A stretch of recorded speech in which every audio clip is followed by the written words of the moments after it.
বলে না যে যদি ইচ্ছে থাকে তাহলে ভগবান কিন্তু তার উপায়টা ঠিক বের করে দেয়।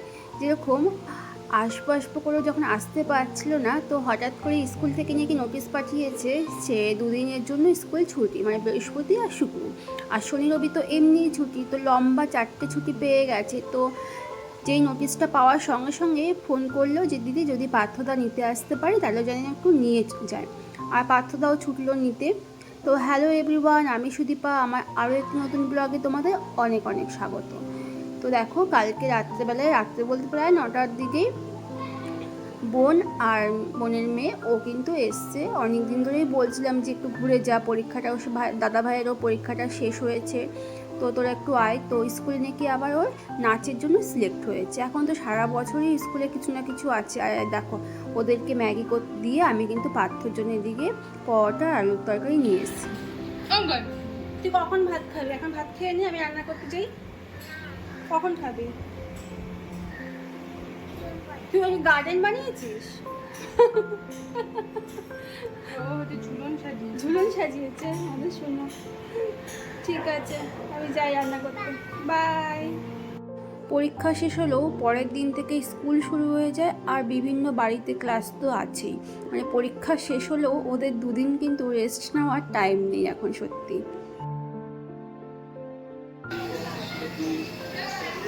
পারছিস নিতে? পেরেছিস? পারছিস না? দেখ আবার ট্রাই কর।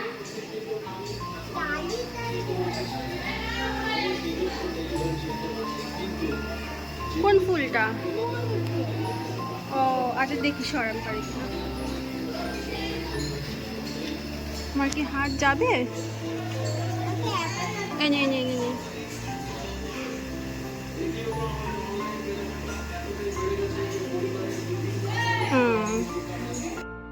ও আমাদের এখানে আসলে, আমাদের বাড়িতে তো তাও একটু গাছগাছালি আছে, তো সেগুলোই ও ছিটতে থাকে আর খুব ভালোবাসে। আসলে ওদের তো ফ্ল্যাট সিস্টেম, কিছুই নেই, ছাদেও যায় না, তো আমাদের বাড়ি আসলে তাও একটু খোলামেলা পায় ওই আর কি। আজকে একটা কাণ্ড হয়েছে। মিমি এসছে বলে দুষ্টু ঠিক করেছিল যে আজকে স্কুলে যাবে না, তো গাড়ি ওর যে পুলকারে যায় সেই গাড়িও কিন্তু ছেড়ে দেওয়া হয়েছে।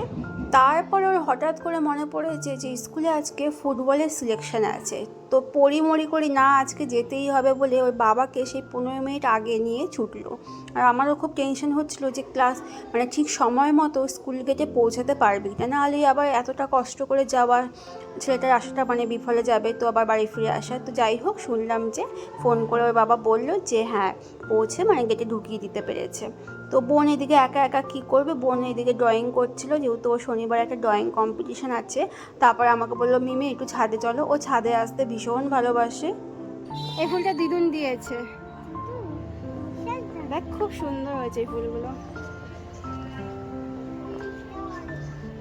এই যে অরেঞ্জ, এই যে না এটাই ছোট্ট ছোট্ট, হ্যাঁ এই যে একটা নিয়ে ছেড়ে ঘরে গিয়ে ছিড়বি। হ্যাঁ, একটা খেতে পারবি না, ভীষণ টক, বাপরে বাপ। টক ভালো খেলেও এটা খেতে পারবি না। তুই পারলে খা, সেটা কোনো অসুবিধা নেই, কিন্তু ভীষণ টক।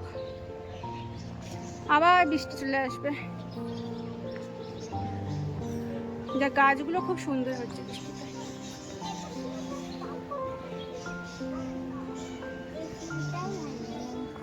নে নে,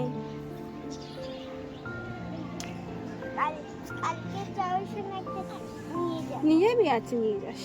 তোকে তো দিয়ে এসছি কতগুলো গাছ দিয়ে এসছি না, লাগিয়েছিস? ও হ্যাঁ, ওই সব তো আর হয় না। এটা লেবু, কিন্তু লেবুগুলো এবার একদম ভালো হয়নি, একদম ভালো হয়নি গাছগুলো। এই দেখ, এই পাতাগুলো মনে হয় পাখিতে খেয়েছে, দেখ। মানে এরকম করে কেন, এরকম হওয়ার তো কারণ না, পাখিতে এসে খেয়ে গেছে। এইটা এইটা মনে হচ্ছে। সব জায়গায় তো এই ফুল দেখছিস না, আপসেই হয়ে যায় এগুলো। চল নিচে চল, আবার বৃষ্টি চলে আসবে। চল নিচে গিয়ে চল, লেবুটা দেখবি, ওটা ছিড়বি নে। দেখা কি কি ফুল নিয়েছিস। খাবো। হ্যাঁ চল। খুব tasty। এখন বাজে প্রায় বিকেল 4:30টার মতো। তো এই দেখো বিকালের চা নিয়ে চলে এসেছি, আর চাটা খেয়ে এদিকে নিচে এসেছি। প্রচণ্ড বৃষ্টি হচ্ছে আর ভাবছিলাম যে দুষ্টু কী করবে, আজকে ছাতাটাও দিতে ভুলে গেছিলাম। তো ঠাম্মি কি ওই বড় ছাতা নিয়ে ওই রাস্তার মোড়টায় দাঁড়িয়েছে যেখানে গাড়িটা থামে, কিন্তু আমি দূর থেকে দেখছি ও একটা ছাতা নিয়ে আসছে, কিন্তু আজকে তো আমি ওকে ছাতা দেইনি, নিশ্চয়ই অন্য কারোর ছাতা উল্টো পাল্টা করে নিয়ে এসছে। তো পরে জানতে পারলাম হ্যাঁ বন্ধু ছাতাটা ওর ব্যাগে ঢুকিয়ে দিয়েছে। কিভাবে ও বুঝতে পারেনি, বন্ধুও নাকি বুঝতে পারেনি, মানে গেছি কিছু একটা আমি উল্টো পাল্টা করবো। তো এই হচ্ছে বিকালের আমাদের টিফিন। পাত্র নিয়ে চলে এসছে, বোন এসছে বলে।